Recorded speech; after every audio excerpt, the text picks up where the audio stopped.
بسم الله الرحمن الرحيم الحمد لله رب العالمين والصلاة والسلام على سيدنا محمد خاتم النبيين وإمام المرسلين اللهم صل وسلم وبارك وأنعم على سيدنا محمد وعلى آله وصحبه أجمعين ومن تبعهم بإحسان إلى يوم الدين اللهم إني أعوذ بك أن أضل أو أضل أو أزل أو أزل أو أجهل أو يجهل علي.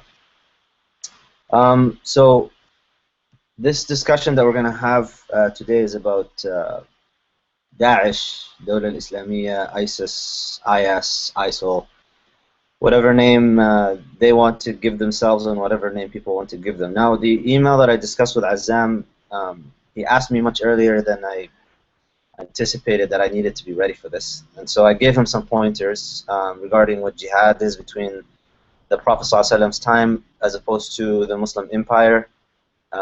Whenever people use the term al-Khilafah, you know, when they say al-Khilafah al-Umayyah, the Umayyad Caliphate or the Abbasid Caliphate, what a lot of people don't realize is that this term was ubiquitous. Everybody that started a movement called them their movement a Khilafah. The Umayyads, for all intensive purposes, if you look at what the Umayyads did and what the Abbasids did and what the Ottomans did, that was a Khilafah amongst themselves, but you can't really call it a Khilafah in the term of al-Khilafah al-Rashida. You know, Abu Bakr, Umar, Uthman, and Ali radiallahu anhum. And so I wanted to discuss that a little bit. I also wanted to talk about the issue of the Khawarij, because they're being called Khawarij, and to be honest, I feel like we're actually the Khawarij a little bit in this, but that will come. And then there's the propaganda and reality. There's a lot to talk about. I'm going to try to keep this to an hour, but to begin with, I want to turn your attention to a neuroscientific phenomenon. It's a brain phenomenon. It's called psychological phenomenon. It's called confabulation. And confabulation is different from lying. Confabulation is a condition in which it usually happens after damage to a brain region. What happens to the patient is that, let's say that you get a stroke and it affects your brain in a way where you can't move your arm anymore. And when you try to move your arm, you can't. So the doctor can come in and you can induce this confabulation by actually getting the patient to move their arm, and they can't. So you start off, let's say that their left arm is paralyzed, and you try to get them to hand you something with the right arm. They will hand you the thing with their right arm. But then if you go to their left arm and you tell them, can you grab this thing with your left hand and give it to me? All of a sudden, because they can't move it, the way their brain functions is it tries to fill in a gap. There is now a created gap where the brain doesn't know why I can't move this arm. And what the patient does, instead of telling you I can't move it, because they don't realize that they lost the ability to move it. That's the crucial point here. They lost the ability to move their arm, but they don't realize that they lost their ability to move their arm. So what their brain does is it engages in something called confabulation. It comes up with a reason to explain away why they're not moving their arm that is different from them just not being able to. So what they'll say is, oh, I don't want to give you this. Or nobody, or they'll even elaborate, nobody tells me what to do. Rather than tell you I can't move my arm because I lost ability, they don't even know that, so they confabulate, they come up with a reason. And the idea here is that you don't know why. Another phenomenon that occurs is also called neglect syndrome, hemi-neglect syndrome, where it happens usually when you get damage to the right hemisphere, and the patient starts to draw things. If you give them a piece of paper with a house and you tell them to draw the house, what they'll end up doing is they will draw half of the house, the half that their brain can recognize, and the other half they won't draw. Or they will draw something else because there is a gap. Now, if you take this to our condition today for Muslims, we have what is you can call for an ummah is a neglect, a hemispherical neglect, or a confabulation that we engage in. And this, you know, when you look at ISIS, you can't think of it as something that just arose purely because of U.S. intervention in Iraq in 2003, and then it grew from there. This thing started way back. It started when Al-Hassan radiallahu anhu surrendered the Caliphate to Muawiyah. And the reason for that was he wanted to stop the shedding of blood between Muslims. And the Prophet ﷺ said in a hadith that Al-Hasan, radiallahu anhu, he would be one where two warring factions amongst the Muslims, he will bring them back together. And he praised that. And the Ummah, ever since Al-Hasan took his approach, the approach of when you have a tyrant, when you have killing between Muslims, and a tyrant is the cause of it, what you do is you give up. You surrender, and you let these people just take over. To take you back to the Prophet ﷺ's time, before we get to Al-Hasan, when the Prophet ﷺ and the companions were in Mecca and they were being persecuted, take note of the revelation of the Quran, because the timing of the verses and how they were revealed is important to take note of. When the Prophet ﷺ was being persecuted in Mecca, they were not allowed to pick up arms. You do not find in the history of the Muslims being persecuted in a region and then picking up, I'm talking the early history with the Prophet and the companions ﷺ. You will not find them having an example of them being sanctioned to pick up arms and start having sectarian warfare inside Mecca, and guerrilla warfare, so they can stop the persecution and take over. When the companions began to migrate, and some of them went to Ethiopia in the first hijrah, the second hijrah, which is the one that we know about, is the one to Medina. And the one in Medina, when they went over there, they did not go and take over Medina. As the numbers of Muslims grew and people started to convert just from da'wah efforts, just by looking at the behavior of Muslims and accepting Islam in that way, they called for the Prophet ﷺ to come. So it was by the choice of the people, not because of strife that the Muslims caused. They were already having problems. They were already divided. We all know about Al-Aws al-Khazraj. There was somewhat of a bit of a war going on over there, and they wanted to stop it. That's the point. They wanted to end that war. They wanted to come together, but they were disagreeing on who can take over rulership of everybody. And when the Muslims came and they accepted Islam, they called for the Prophet ﷺ to come. When the Prophet ﷺ was allowed to come over to Medina, and as soon as he entered the city, he did not talk to the Muslims. His first call was, Ya ayyuhan nas, O people. It is recognized in the Islamic tradition that the Prophet ﷺ did not start a religious theocratic state. He started something that is it's a civic state, where everybody is equal, regardless of what they believed. Before we had the issues of the Jews of Bani Qurayza or Khaybar or any of that stuff, when the Prophet ﷺ entered, he treated everyone exactly equally, and the city was based on what is called muwatana. That regardless whether you're a Jew, a Christian, a Muslim, a polytheist, even if you want to call atheists, everybody was on equal footing, and the Prophet ﷺ talked to them on the terms of Ya ayyuhan nas. Now, when they had this established properly, and there was an established leader that was not taken by force, that's when and they were organized, that's when we had the verses of allowing fighting to come down. And the fighting was not to go out and take over cities. The first verse that was revealed, you find it in Surah Al-Hajj, where Allah subhanahu wa ta'ala says, أُذِنَ لِلَّذِينَ آمَنُوا بَأَنْهُمْ يُقَاتَلُوا. Like the verse is talking about they're being fought, and now they have a permission. And this is a crucial point to pay attention to. You have a rukhsa, you have a license to fight. Now if you take all the verses of fighting and organize them based on event as well as chronological order, what you will find is that it's a license to fight, and it is to ward off oppression. And Allah talks about it as a fitna, but He says that persecution is a greater fitna, and He also talks about the rules of engagement in that. And that's really important to take note of. And he also talks about, Allah subhanahu wa ta'ala talks about when to fight, when not to fight, what happens when you have a treaties, what happens when people don't want to fight you. And so if you organize these things in that order, and he also calls it in the Quran in Surah Al-Baqarah that قِتَالِ is كُرْهٌ لَكُمْ كُتِبَ عَلَيْكُمُ القِتَالُ وَهُوَ كُرْهٌ لَكُمْ, that it's actually disliked for you. Then the nature of the human being, although we have this violent tendencies, is that we actually do not like violence. And that is why you see the rise of tyrannical states throughout history. The reason for it is that once you see people get killed and get persecuted, you don't want to take part in that.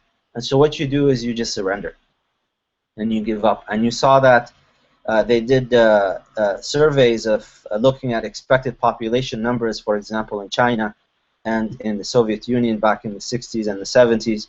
And they found that they had, I think in the Soviet Union, it was something like 20 million people less than they should have had at the most conservative estimates.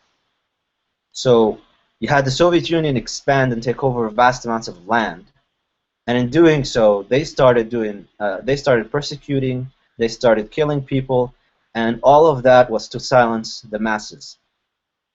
So if we take this example, and this will take us into this idea of fascism and Islamic State. The Prophet ﷺ, when he went, it was by the choice of the people. He was chosen by the people to come over and take it. And when fighting was permitted, was instilled in the Quran, was permitted in the Quran, it was with particular rules. And it began in Badr, as you all know, and it continued on. Now, if you look at the Prophet ﷺ's time and all the fights that he engaged in, Ibn Taymiyyah rahimahullah has a letter, and it's a disputed letter, but those who are familiar with the Imam's writings and know his style have confirmed that this is indeed his writing. And in it, he basically outlines, it's Risala fil Jihad, and he outlines in it why we have Jihad in Islam in the armed sense. Because Jihad is a very broad term. It literally means to struggle. And when you talk about it from an arms perspective, taking up arms, why would we take up arms? If you look at what the companions did and the Prophet ﷺ did, you will note that it was purely to lift up persecution and to liberate the people to make their choices. The scholars divided the objectives of Islam, maqasid al-Sharia, into 5 general, or 6, some say, general objectives. And the first one is hifd al-din. The second one is hifd al-hayat.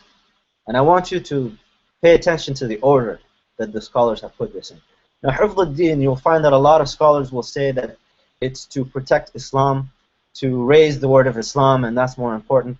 But there's something more to this than just Islam. Hifd al-din is really about protecting the freedom of choice, that you as an individual have the option, have the choice, the free will, to choose what religion you want to belong to choose what belief system you want to adopt. And that's why the Prophet ﷺ went all the way to Damascus, sent the companions to Yarmouk, sent them all over the place. The reason for that was to give people the choice. If you look at the battles the Prophet ﷺ initiated, they were all about, first he would send messengers to that area, and he would ask the rulers in that land, first to accept Islam, and if they don't want to at least allow the companions to propagate the message. What's interesting about the places where they were allowed, no army was ever sent. The Prophet ﷺ did not send an army to Yemen, but he sent an army to Syria, to Sham, where the Romans were taking control. The reason for that is because when the messengers of the Prophet ﷺ, he sent them over to call for Islam, not only were they prevented from telling people about Islam, some of them were persecuted, killed. The people that wanted to enter Islam, they couldn't. There was a hegemony of the state, the Roman state, over the land, where people did not have a choice to enter or to exit into any religion they wish. And that's what the companions were sent to do, was to free the people. It is not for nothing that Egypt, when Amr ibn al-As opened it, and the reason we call those futuhat in the proper sense is that 300 years before the Muslims became a majority. It's not for nothing that it took 300 years before Muslims became a majority. When Amr ibn al-As and the companions entered Egypt, they did not enforce Islam upon anybody. It was a matter of just freeing the people from the hegemony of the state to make the choices they want. And if you look at the works of the Islamic scholars regarding ahkam ahli dhimma, like Ibn al-Qayyim al-Jawziyah, when he talks about the rulings of the people who are not Muslim, they're just part of our city-state. You find some very interesting concessions, some very interesting rulings allowing them to practice practices that we would find reprehensible. For example, Ibn Qayyim al-Jawziyah is asked about the Zoroastrians at the time, where they had a custom, a religious custom of are we allowed to let Zoroastrians, men, to cohabitate with their mothers? And nowadays you find a lot of Sunnis that will accuse Shia for this, which is not true. But the Zoroastrians at the time, they had that practice where the son would sleep with his mother. Are we allowed to let this happen? It's part of the Sharia. And Ibn Qayyim al-Jawziyah answers and he says, نأخذ الجزية عنهم لأعظم من هذا. We take the jizya from them, this tax from them, which is not a tax because they're non-Muslim. It's a tax of protection, that you are in Muslim lands and you have the right to be protected by us. And so that's what you're paying for. And in fact, the jizya will drop if this non-Muslim wants to enter the Muslim army and join in the struggle and the fight to protect the land. Again, this is not a religious thing, this is about a community, regardless of what religion you adopt. So Ibn Qayyim al-Jawziyah says, we're taking the jizya from them for something that's bigger than that, which is shirk. These people are not Muslim, and we're taking money. So now you're coming to ask me about the son sleeping with his mother. That's nothing in comparison to shirk. And so he allows for this to take place. And we have multiple examples in the tradition of Muslim scholars looking at the non-Muslims in Muslim lands in ways allowing them to do things that to a Muslim, if they hear it, they'll be very shocked by this. So if you take this in modern terms, and you know, we come with baggage, unfortunately, and a lot of the terms have taken, especially in the Muslim world, have taken a negative connotation. If you take it in modern terms, what the Prophet ﷺ established was a libertarian democracy. The democracy in a sense that people have a choice to take the leader that they want and put him in power. And if you look at the incidents of Uthman bin Affan radiallahu anhu, and how he was put into place of the Khalifa after the death of Umar radiallahu anhu, you will find that even the women and the children were being asked by Abdurrahman ibn Auf about the choice. Did you want Uthman to be the Khalifa? And it wasn't until everybody agreed that, yeah, in a democratic sense, not that everybody collectively, because we have examples of Sa'd ibn Ubadah, for example, never gave the bay'ah to Abu Bakr and to Umar radiallahu anhu, but nobody bothered him. He did not elect them, he did not accept them as Khalifas, but at the same time he did not exit against them and fight them. He just said, I don't want you guys to be the Khalifa, and that's it. But he was left alone. Nobody persecuted him for this. So it's not that, you know, shura is, this idea of shura is misunderstood as it has to be a collective agreement, that everybody has to agree. And that's not the case. You can have people who disagree and don't want this, but if the majority want a particular ruler, we all accepted this as a principle that if the majority accept this ruler, we take that ruler. So, to give you an example of how, say, Daesh, for example, ISIS, because if you follow their works and ignore the propaganda, you know, ISIS has enough to give you a sense of what they're doing, but they're also defectors. There are also other points of view. There are videos that people look at just the scenes and they get horrified, or you know, they see what they're doing and they get excited and take it in. But if you look at the message that is being delivered through this, I'll give you an example that will highlight this. The state, according to Islamic principles, how the Prophet ﷺ established it, and if you look at the seerah of Abu Bakr and especially Umar ibn Khattab, radiallahu anhu, the state is the tool to serve the people. That's how they looked at it. So when you have stories about Umar ibn Khattab radiallahu anhu going and looking at the individual members of Medina and traveling very far to look at the population and how they're living and to check on the people that he employed to rule over them, to make sure that the people are being served. We have stories of Umar ibn Khattab, for example, going around at night and finding this poor lady who was out of food and just just trying to cook whatever water to give her children to have them stop crying from hunger. And then he realizes that he gets food, he comes back, and he cooks it himself for her. The state is there to serve the individual. The fascist regimes in the Soviet Union, for example, and the communists in the Soviet Union, the way they looked at the state was not that it serves the people. The people are there to serve the state. It's a flip. Now, in a democratic fashion, the state serves the people. The fascist way is the people serve the state. The individual has no rights. The state has the rights. If you look in business, for example, the way corporations, at least in North America, corporations are treated as entities, and corporations and you serve the corporation, and once your service is no longer needed, you're disposed. When you look at something like Daesh and the pictures that they publish and the videos that they put out, the majority of the foot soldiers that they have, they're covered faces, right? They wear masks. Wearing the mask signifies something.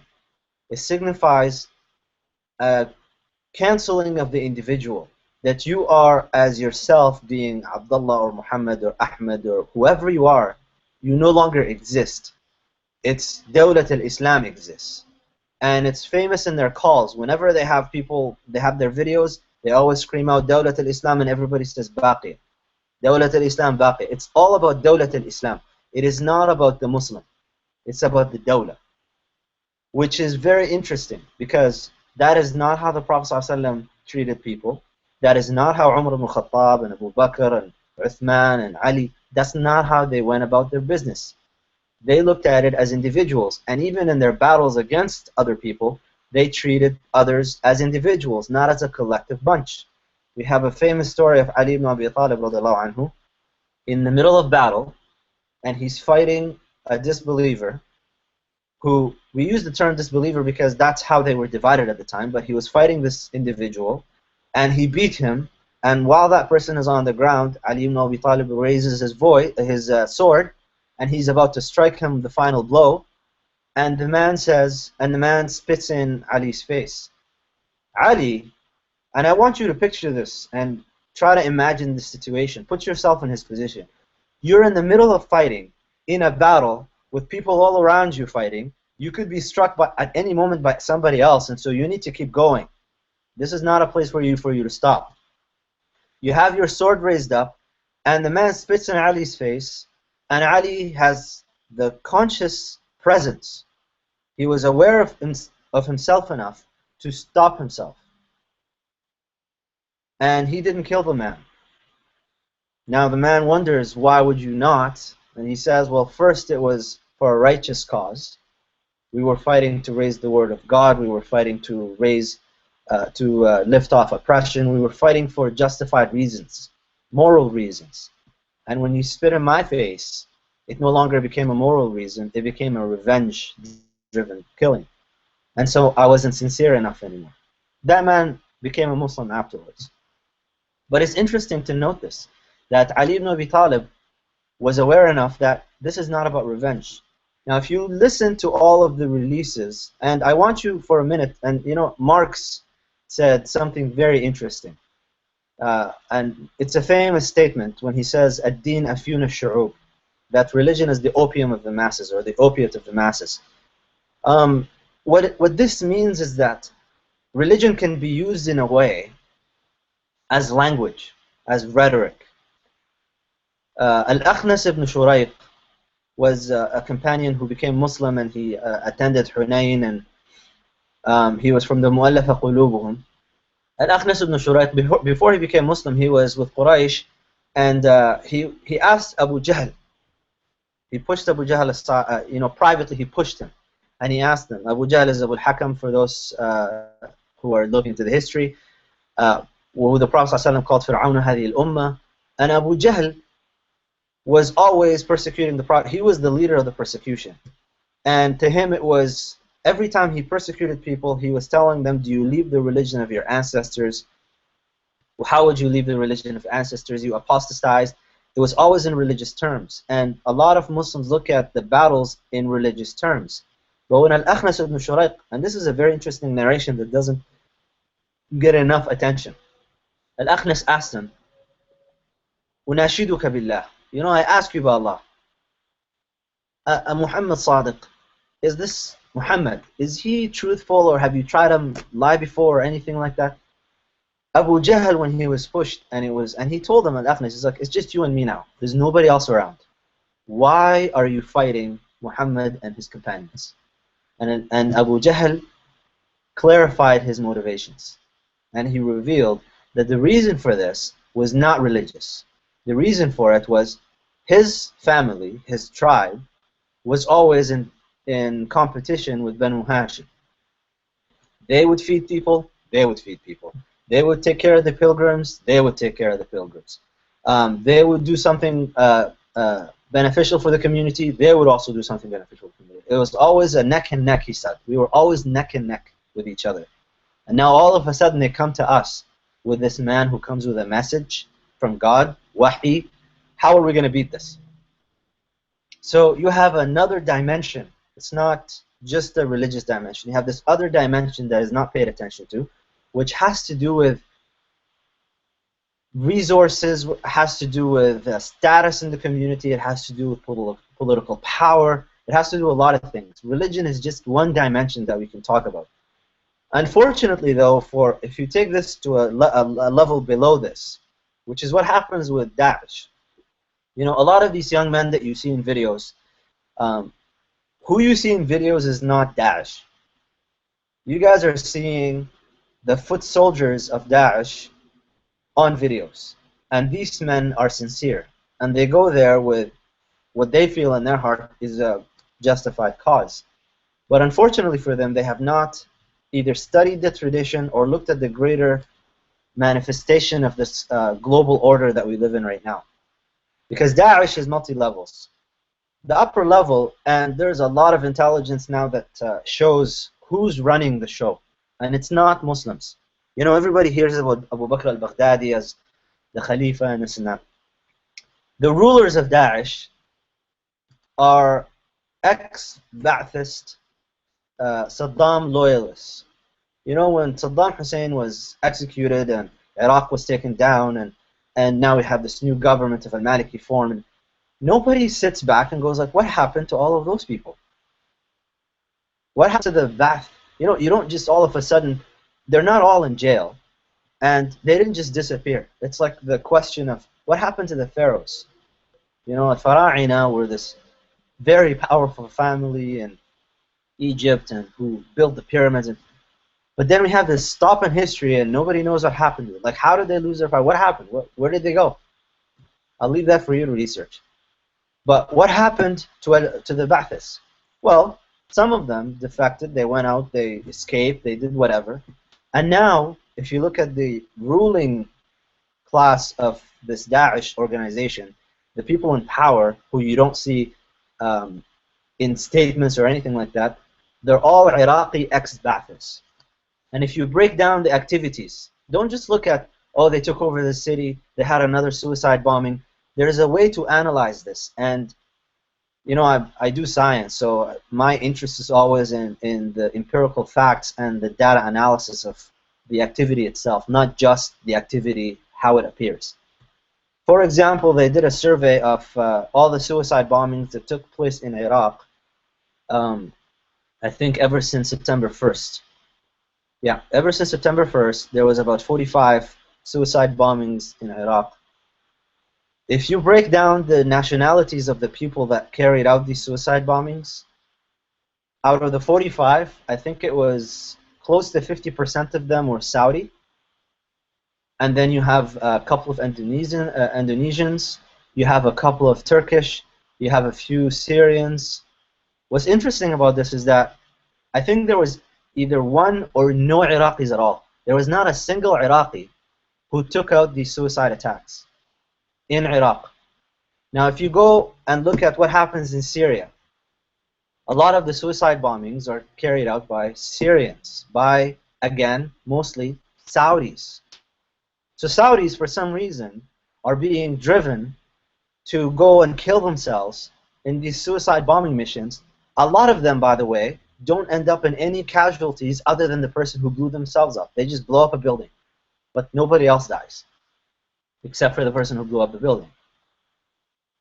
The attacks on Kobani right now, which is another interesting thing. You know, the issue in Syria right now, we have close to 300,000 people dead, over 3 million displaced.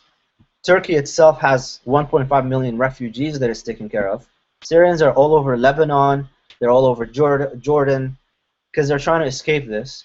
And all of a sudden, Kobani is being mobilized for. Everybody's trying to protect Kobani, or everybody's trying to protect the Yazidis in Sinjar. Now, the way that Daesh phrased this, and they framed it, they go, look, they're trying to protect, this is a crusade, they're trying to protect the kuffar, the Christians, the this, the that, and it's all phrased in a religious term. Well, why, for example, did the Americans start the campaign in Sinjar to protect the Yazidis? What was going on? Well, if you look at the surrounding environment and where Daesh was getting close to, they were getting close to a CIA base. It's not about the Yazidis, it's about protecting their own interests. If you look at Kobani, you're talking about a central city. If you control it, you're controlling Syrian-Turkish borders. Now you have another manifestation of this. You know, the nation-state is an enigma, in a sense. It's a contradiction in terms of what it means to, what it intends to do. The nation-state is supposed to tell you that you're an independent entity as a population, you take care of yourselves, and you can have independent decisions in your relations with other states.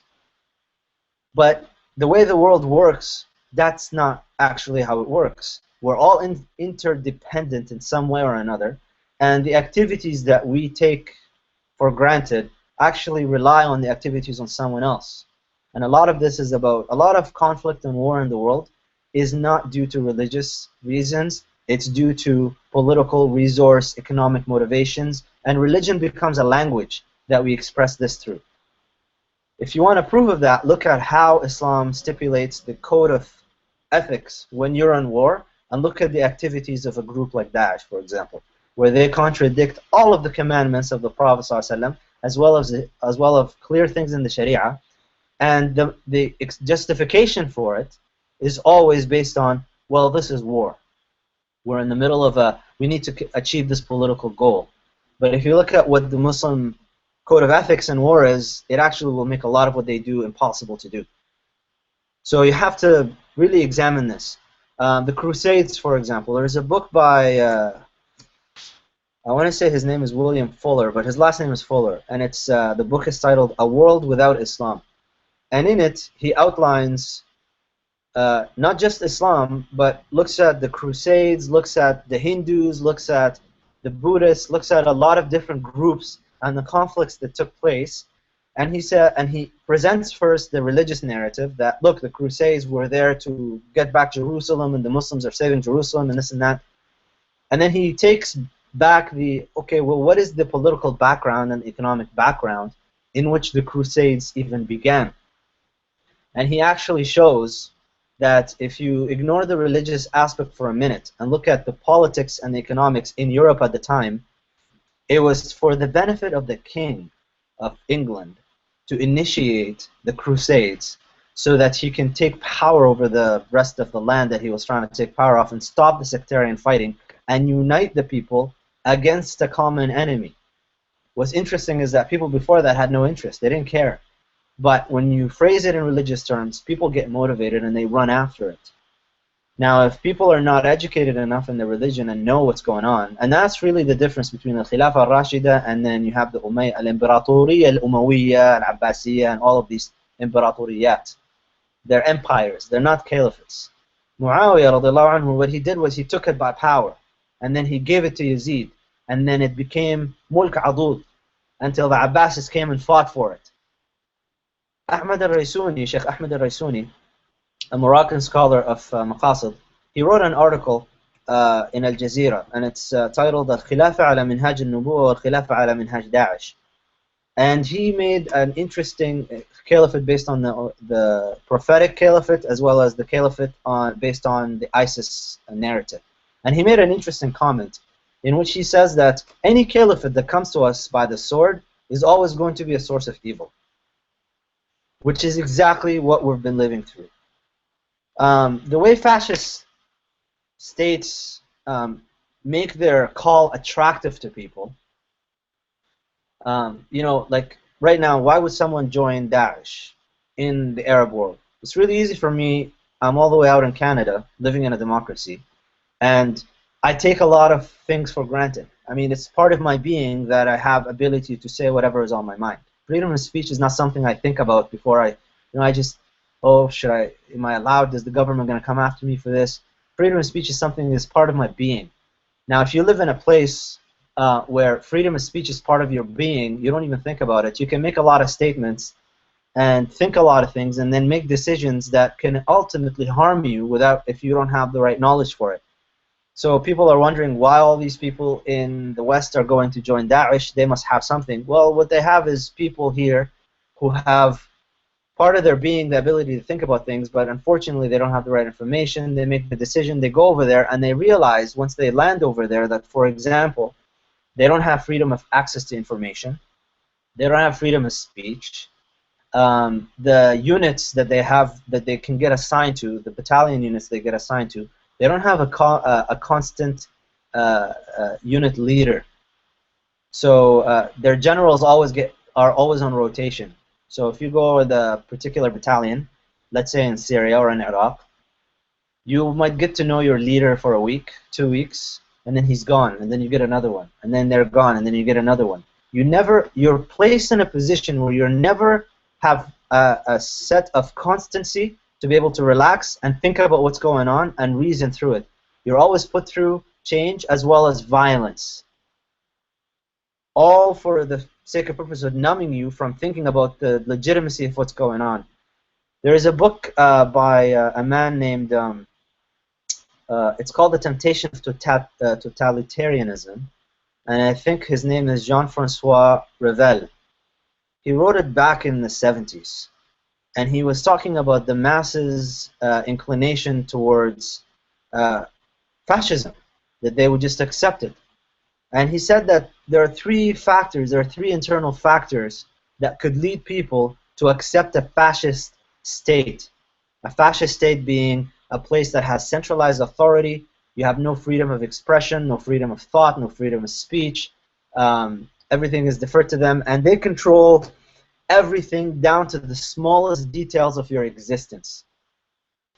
And the factors, he said that the first one would be underdeveloped economies. If you have poverty in a place, you end up with people looking for a way out. The second one is a hatred of foreign domination, which the Muslim world is all too aware of. Ever since colonialism, when the colonialists left, the French and the British and the Italians, when they left the Muslim lands, the Arab lands specifically, they did not completely leave. They instilled governments that would satisfy their interests. And so we've been dominated in the Muslim world, and we continue to be to this day.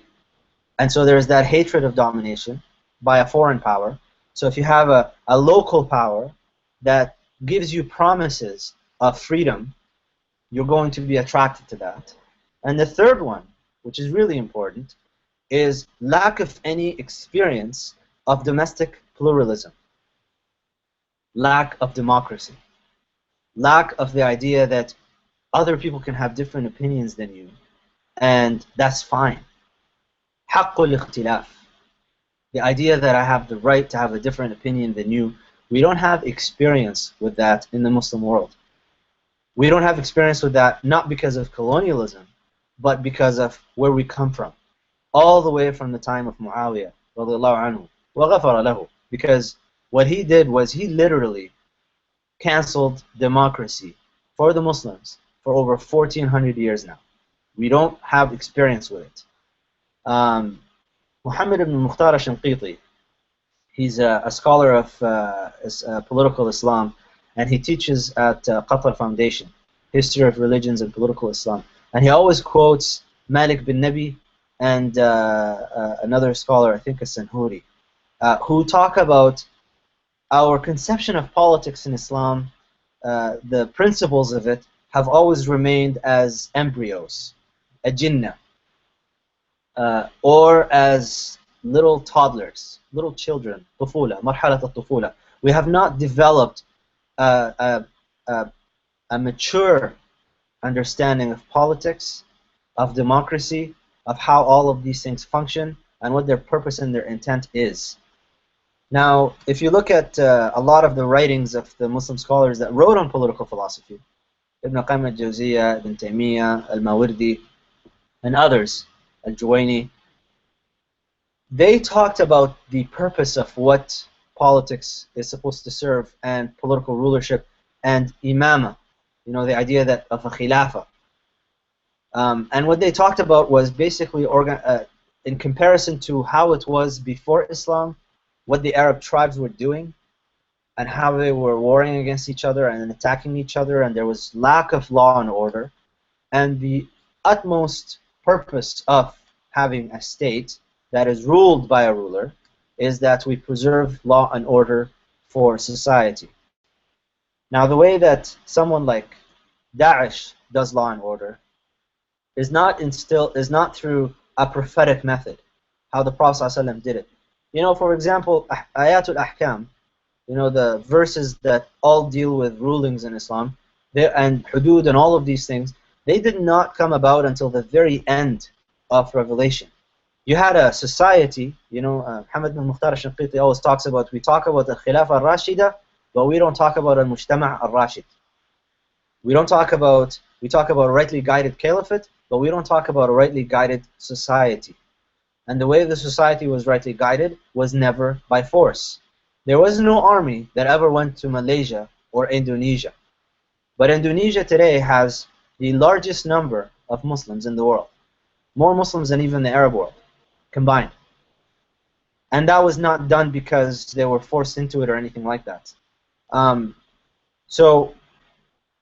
this idea of Sharia as well, that we want to apply Sharia. There was a study that was published in a law journal in the States, and it examined the U.S., and I'm just going to use the example of the U.S. because that's what it was done on, the U.S. Constitution and the U.S. Bill of Rights, and the conclusion came, it's like 100 pages, just looking at the difference between Sharia and whether this conforms to Sharia, and what they found was, I think over 97% of it conforms to Sharia.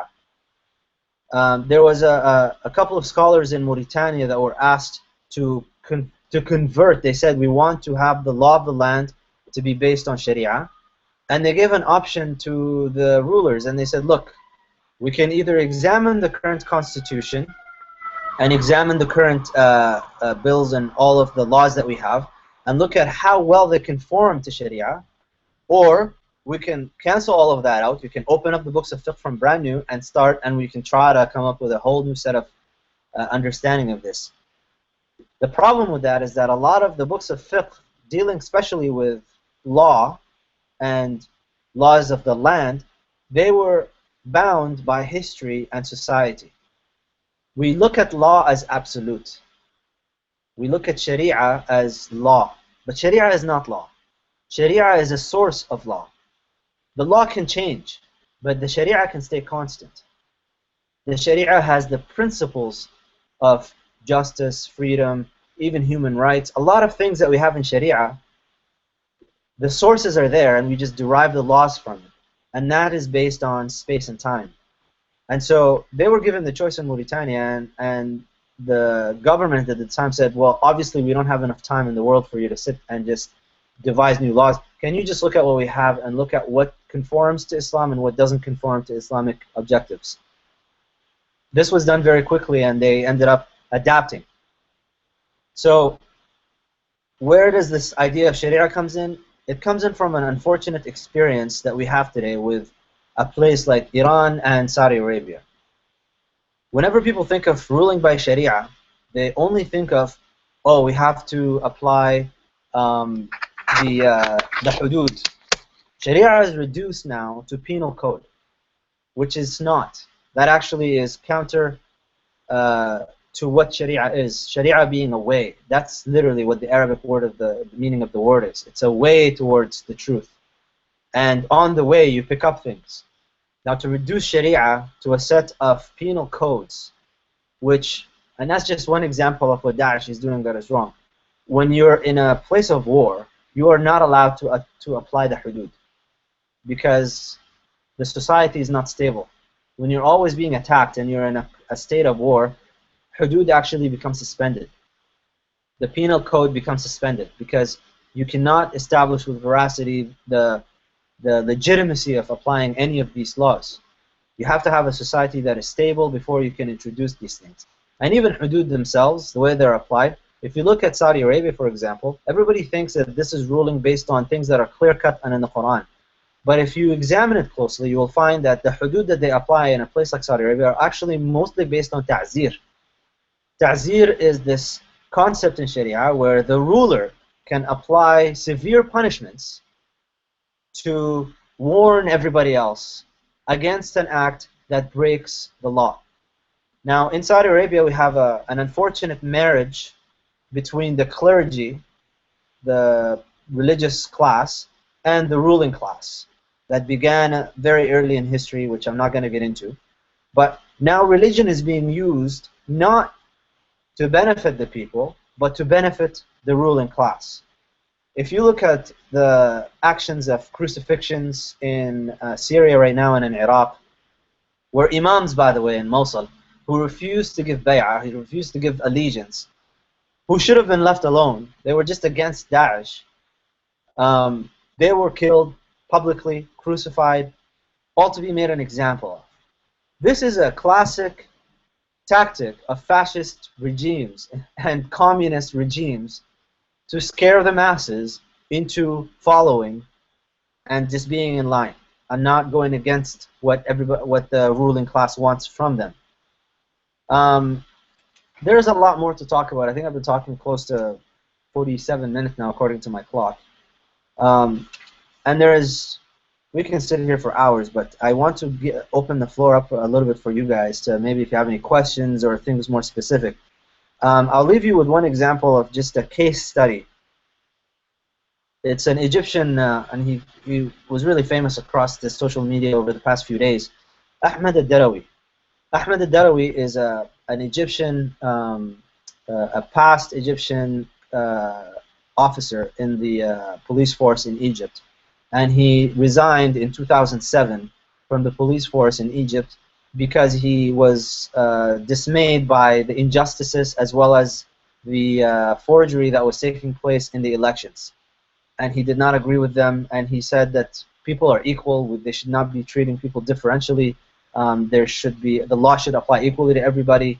And so he left the police force because he saw hypocrisy there. And he tried to join, and he joined with the Thawra in January 25th. He tried to start, and he ran for elections. He supported President Morsi, and then he saw the dismantling of the democracy in Egypt with the coup that took place and Sisi coming into power. And he became disillusioned with what's going on. He sought for something, he saw it fail, and he saw an alternative that is local. Local in the sense of ideology. Look, these are Muslims and they want to establish something that we always want to establish. His beginning was sound, his end was not, because he ended up leaving. It turns out that he had, apparently they say, Allahu A'lam, but they say that he had cancer, he tried to go get treatment. He ended up with Daesh, and he went with and he conducted a suicide bombing mission a few days ago, and he killed himself for the sake of, in Iraq I think it was, and they say that he was just trying to raise up the word of Islam. Suicide missions aside, and the legitimacy or lack thereof from an Islamic perspective is just put that aside for a minute. His evolution from someone who seeks justice, who seeks equality, who seeks the freedom of the people, all the way through that, tells you something about the current status quo and how it can drive someone to that. Daesh is a phenomenon that arose from a political context that we live in. The Muslim world, unfortunately, right now is experiencing what history shows with every society. So we're not unique. You know, this is not just a, you know, when you say this is a war against Islam, you make it sound like it's a unique thing in history. If you look at the history of nations, every powerful nation across history, go back all the way to the Romans, they all had puppet governments, they all had means to interfere in local population business, to exploit the resources. If you look at it from that perspective, you'll understand what's going on better. You'll also see that even the American population, for example, you know, everybody, like Daesh does this business of persecuting, when they killed these journalists, just to finish off with this, when they killed James Foley and Stephen Sotloff and the aid worker, I can't remember his name right now, and they say, look, this is for your collective punishment of us, we're going to collectively punish you. That right there contradicts a clear hadith that has the veracity of the Quran. This hadith the Prophet ﷺ repeated so many times. It's one of the truest hadiths you can get to, where the Prophet ﷺ says you cannot kill the women, you cannot kill the children, you cannot kill the non-combatants, you cannot kill the elders, you cannot kill the priest, the rabbi. I mean, you cannot even break down trees, animals. These journalists that go to these lands are the journalists that wake up the American population. An example of those journalists is Jeremy Scahill.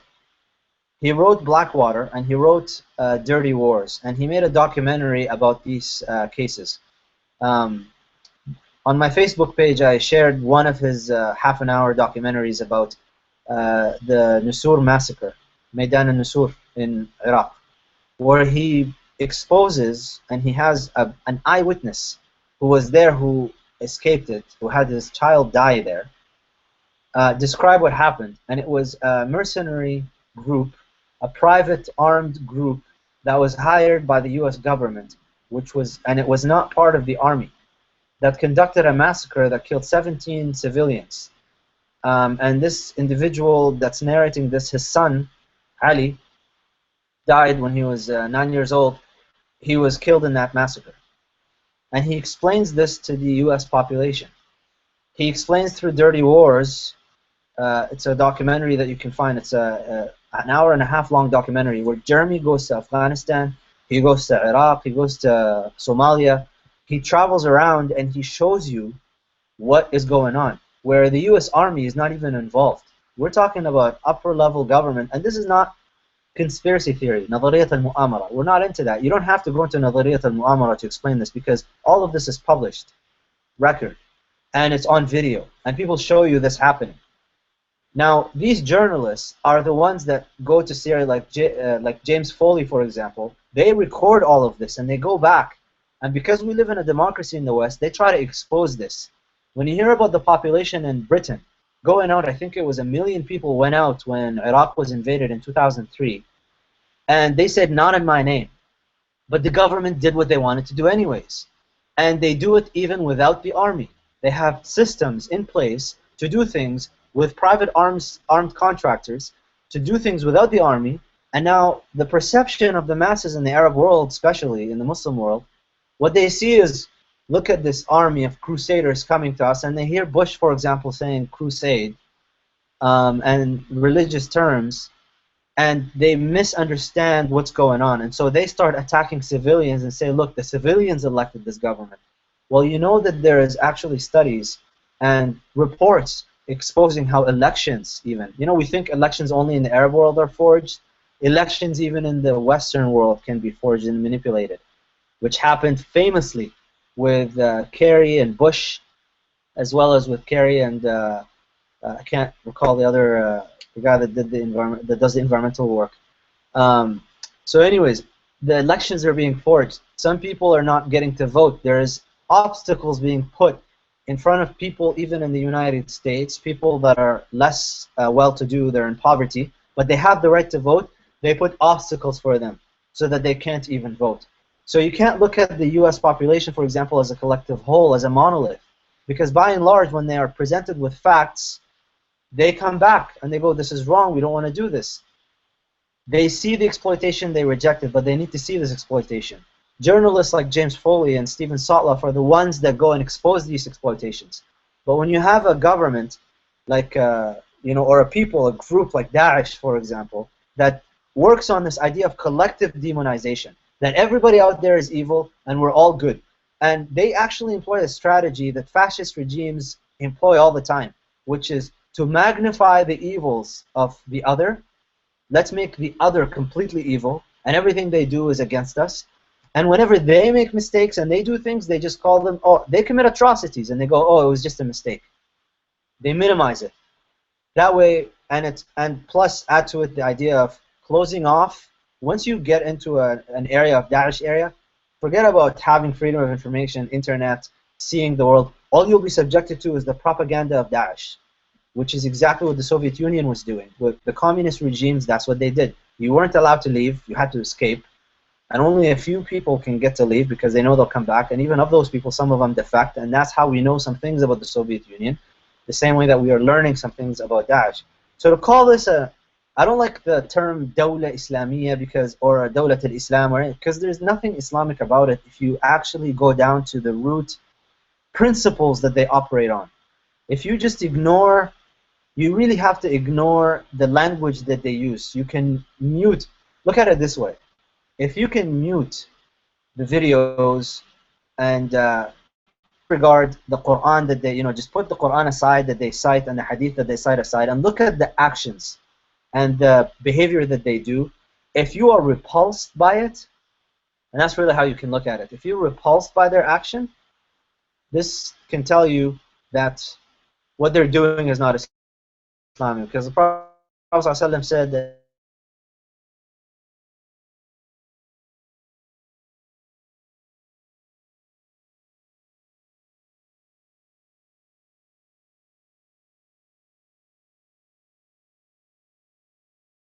Islam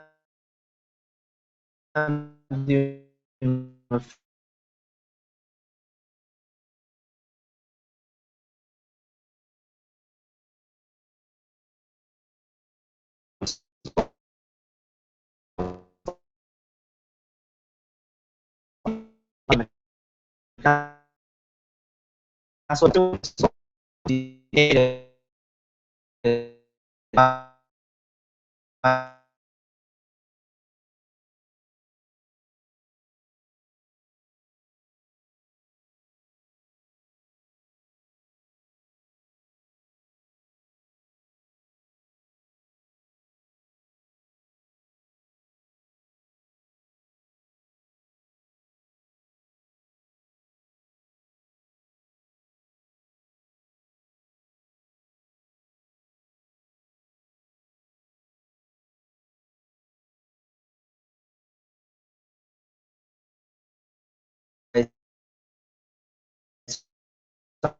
verse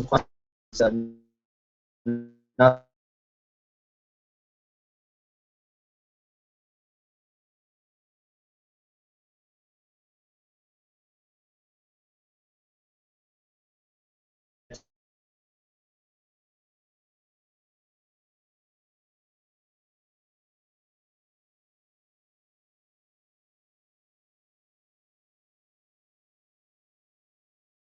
attention to what's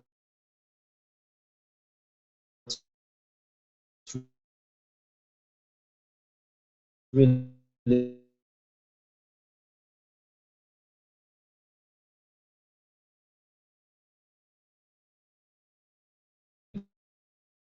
going